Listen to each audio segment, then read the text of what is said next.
Welcome to the Urban Wine Club podcast. Pour a glass, sit back, and enjoy the show.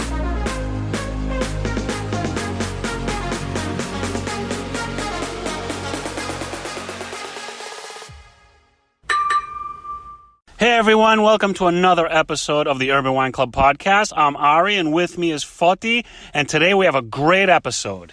Today with us we have Sarah Berry, Fine Wine Portfolio Manager over at MS Walker, a local wine importer and distributor. And not only is Sarah a wine specialist, but she's a wine guru who's done it all. She's done it all, and guys, grab a glass, sit back, and enter the world of wine with Sarah Berry. So with us today we have Sarah Berry, Fine Wine Portfolio Manager at MS Walker.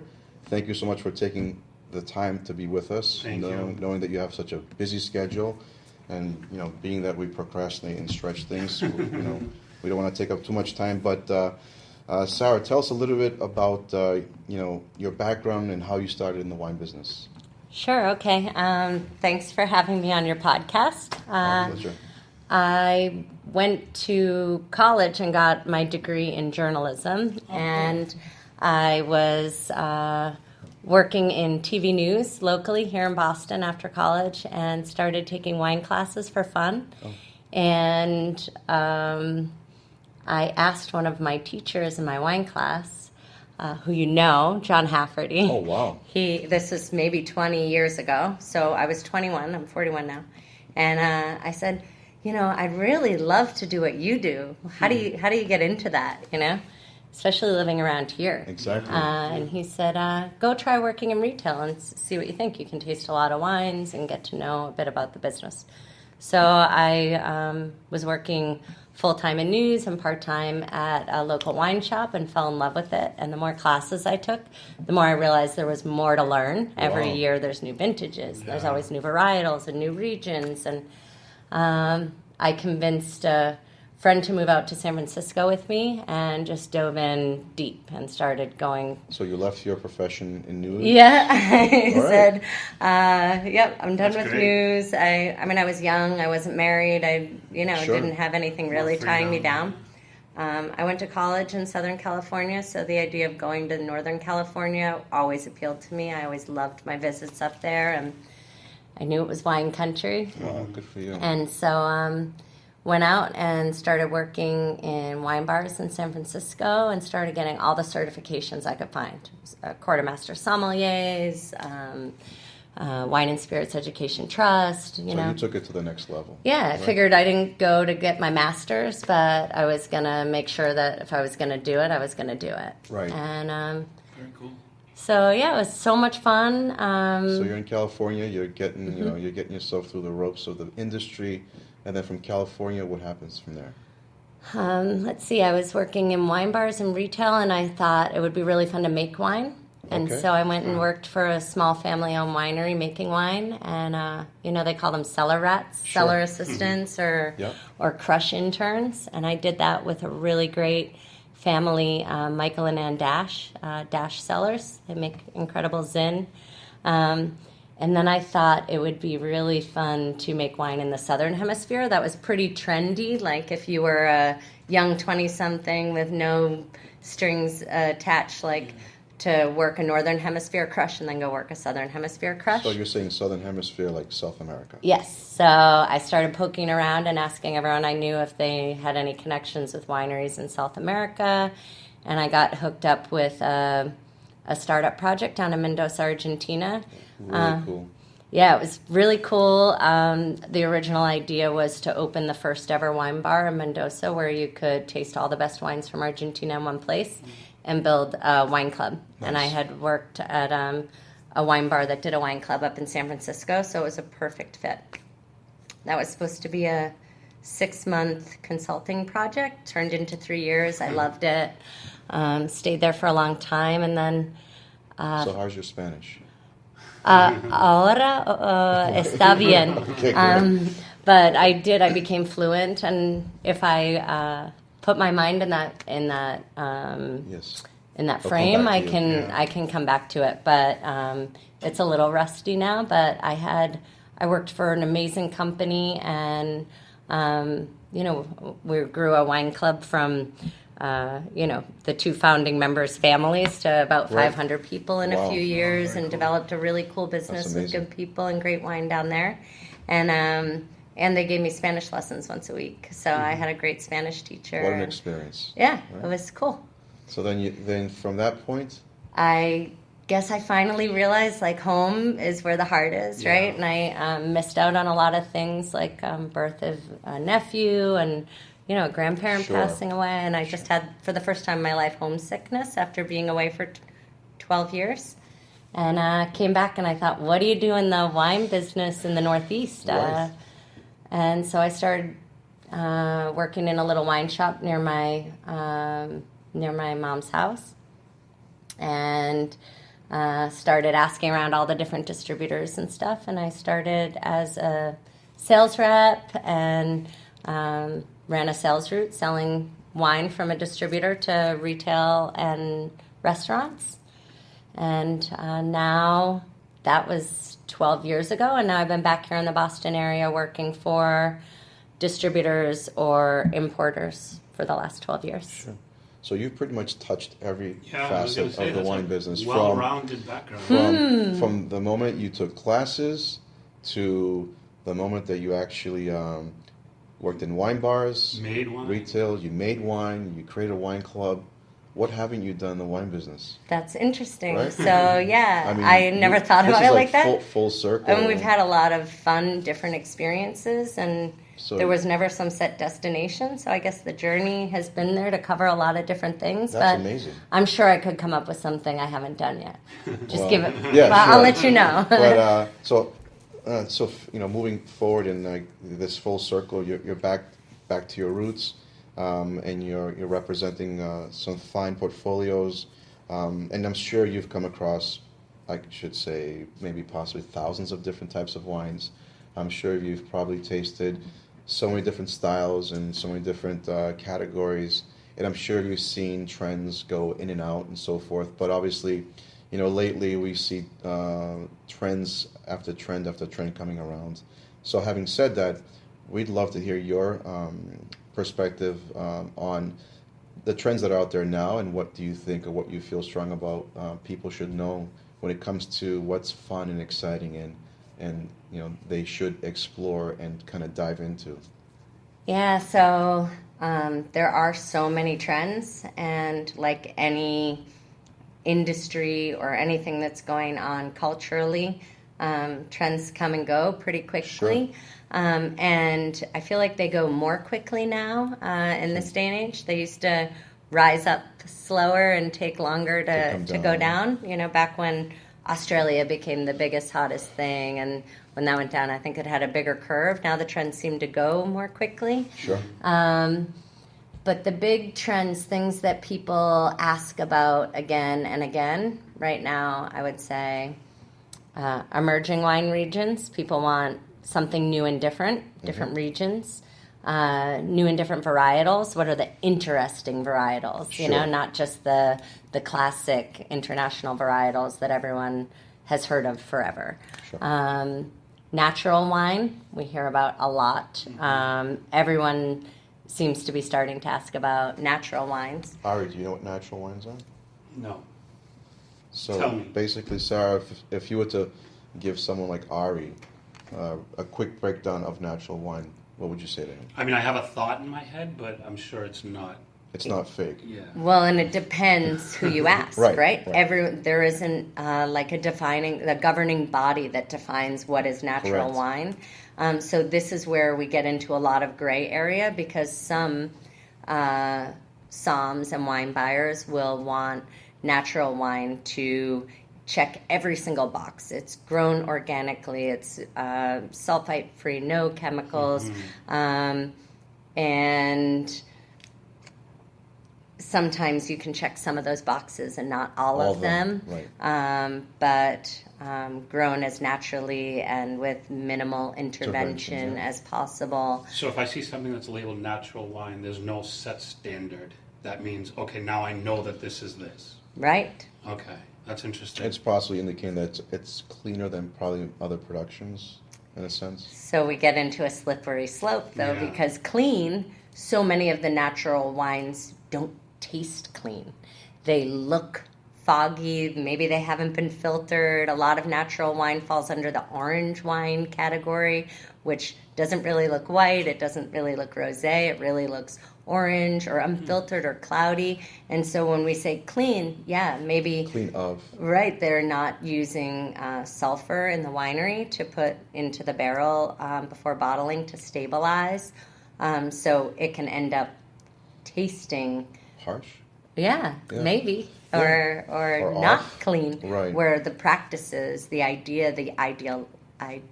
ideology of it is clean, but the final product doesn't always show itself that way. Interesting. Yeah. So there's actually some, I don't know, the right word is controversy or drama over natural wines, because I see that often. so many people ask for natural wines, but we really want to make sure that natural winemakers are still making really good quality wines. Yeah. So That they're approachable and that they're, pleasant to drink. I mean, the end result really needs to be a nice tasting wine, right? yeah, it has to it be. has I to mean, be. the consumers should demand that. Yeah. You should be able to do things naturally with minimal intervention and still have a great final product. Okay. So natural wines are definitely of a upcoming trend, right? Mm-hmm. Anything else that we haven't touched People on? ask for different categories when they're planning events and dinners and wine flights and want ideas. People ask a lot for women winemakers or women in wine, so you hear Yes. that trend come up a lot. And it's great to say that we're seeing a lot of balance in an industry that for historically was very male dominated. Yeah. Now we see a lot of female winery owners, winemakers, sommeliers, women, running companies and that kind of thing. So, And what about the trend of packaging? We yeah. packaging has become also a thing lately, right? You're so right. So I love that we're exploring alternative packaging. I believe that we can do a lot to improve our impact on the environment, and Yes. that people are so environmentally aware these days is really Especially great. the younger generations coming up. Yeah, so we're starting to see a lot of wine in cans, which is light for people to carry and take and do outdoor activities, bring it to the beach, bring it on the boat, that kind of thing, but then it's easily recyclable. And Yes. it's also easy as far as carbon footprint for shipping around the world, right? Glass is heavy.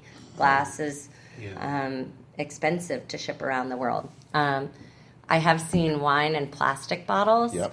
This is like offensive to me on so many levels. I can't even tell you, because I think plastic, we all know, is one of the worst things Right. you can have for the Definitely. environment. Yeah. But I understand maybe it's lighter to ship, but we can't guarantee that everything we're throwing in a I recycling wonder bin. if they would consider like recyclable paper, like cartons, like they do with milk sometimes. So we are seeing a lot of this, the bag in a box wine, Right. but the I was bag. gonna say, to me, the boxed wine has always been like that cheap, like you don't want to drink that wine. But has I have anything to changed disagree. in that? It has. I think That's it's changed? I think it's evolved. I think the quality of the juice that's in the boxed wines has come a long way. And this has been something that's been up and coming for a long time, that premium wine producers are more and more putting premium wines in the bag in the box. Yeah, which is good, I think. So so I great. mean, have you had canned wine? Wine in a can, I should I say. have. Would you try one? Oh, absolutely. Yeah, I love the idea. As long as it's the technology. I'll call it technology. The technology to keep the wine the way it's supposed to taste Right. in a can. If that has been reached, then I'm all for it. Would you be opposed to having wine in the can at a restaurant? It's one of those. That's interesting, because it's like Just throwing it I out there. can't see it, but you know what? My desire to be more environmentally conscious outweighs the look. Right. And And I know if you it's- have a patio, that's where we've seen it be really successful. beach clubs, that Oh, kind of yeah, thing. But right, even right, downtown restaurants that have a patio, there's one right in the Fenway area that cranked through cases every week of whites and rosés in a can. Right. That's such a good summery Yeah. feeling kind of thing. If it's a more casual restaurant, I True. think is where you can start to introduce people to that in an on-premise And restaurant touching environment. on the restaurant aspect, what about, do you see any trends in the restaurant side of the wine world? With wine lists, programs, offerings? Yeah, one of the same things that carries over from what I mentioned before of wine buyers and somms have that same interest in interesting varietals, emerging wine regions. Originally that was only in Boston, right? Right. That you would get these wine geeks and somms that would want to be more adventurous, but we see that going on more and more outside. Sure. We have entire restaurants dedicated to natural wine lists. So a lot of those same trends that Are coming over to the restaurant I think side, so. yeah. Excellent. And as far as like we're discussing the trends that go in and out, anything recommendations for our audience that are listening? You know, if is there anything specific they should definitely try or explore next time they're out there? Yeah, well, I talk a lot about Greek wines. It's one of my favorite categories. Oh, how coincidental. I know. So, Funny you should mention that. so you mentioned I'm a portfolio manager at MS Walker, which is a family-owned Yes. distributor. It's been around for generations. One of our fastest growing categories is the Greek wine category, and the interest in that category has gone. So if you have listeners that haven't discovered Greek wine yet, Right. or have only discovered one varietal, Sure. branching out and seeing the depth of what the country has to offer, because you go from the south all the way to the north and you can get bright crisp whites all the way to some of the biggest, boldest, most interesting reds. So if there are people listening that haven't got on that bandwagon yet, Sure. This is the time. to do this so. is the time, definitely. And you see more and more restaurants that aren't just Greek restaurants or Mediterranean restaurants Yeah. adding Greek wines to their list. Once upon a time, you had to go to a Greek restaurant. Right. To see it. Right. Right. Just like Argentina, right? For a long time, you had to go to some Argentine steakhouse to get Argentine Yeah. wines, and now every list has Yeah. Argentine wine, even if it's just one One or, SKU, or yes. many. But the category has established itself, so you get out there and get after it. Rosé has continued to be a huge category. It's every year everyone says, I don't know, is everyone going to drink as much rosé this year? But I think every year we see it grow and grow, and I don't think rosé is just a seasonal wine to I drink agree. in the spring and summer. It's something All year that round. if we can drink Chardonnay and Sauvignon Blanc in the winter, why Why can't not we drink rosé? great rosé in the winter? So true. So that's definitely something that I think is around to stick around. And it's the crisp, dry rosés, and it's not just for sweet rosés for the ladies. It's really good, Very really versatile, great right? quality, super food versatile rosés that are for everybody. And the other one that I think people feel intimidated by the category is sake. Yes. So sort of aside from wine, but another beverage that falls under our umbrella with wine and spirits and sake, also super food versatile. And we're finally getting to a point, I think it's slower to jump Sure. on, where not just Japanese and Asian restaurants, but seafood restaurants, and using it for cocktail lists and using... it's interesting to jump from wine to sake, but Right. when people think about really good, easy food pairing, things Sake. that wine has a lot of trouble pairing with, like broccoli or asparagus or some of those things, you So find true. such a good pairing when you turn to something That's like sake. interesting. Yeah. So for Glad you brought that up. people who don't know, that's the rice-based beverage from Japan that is brewed more like a beer, but drinks more like white wine. When we're talking about premium sake that's served chilled, Chilled, not yes. the Room hot temperature. sake that we all drank in college and did sake bombs or Sake whatever. But like, bombs. right? So not that, but like the premium stuff that's served in a wine glass or served in a Yes. chilled glass and pairs with food. So that might be another That's pretty cool. trend for people to check out. Awesome. Very cool. Excellent. Well, Sarah, we wanted to thank you for taking the time to be with us. Yeah, thank you so much. We'll definitely want to invite you again in the future. Thank Talk you about so much more for having times, me. too. Yeah, thank you. But thank you very much, Sarah. Thank you.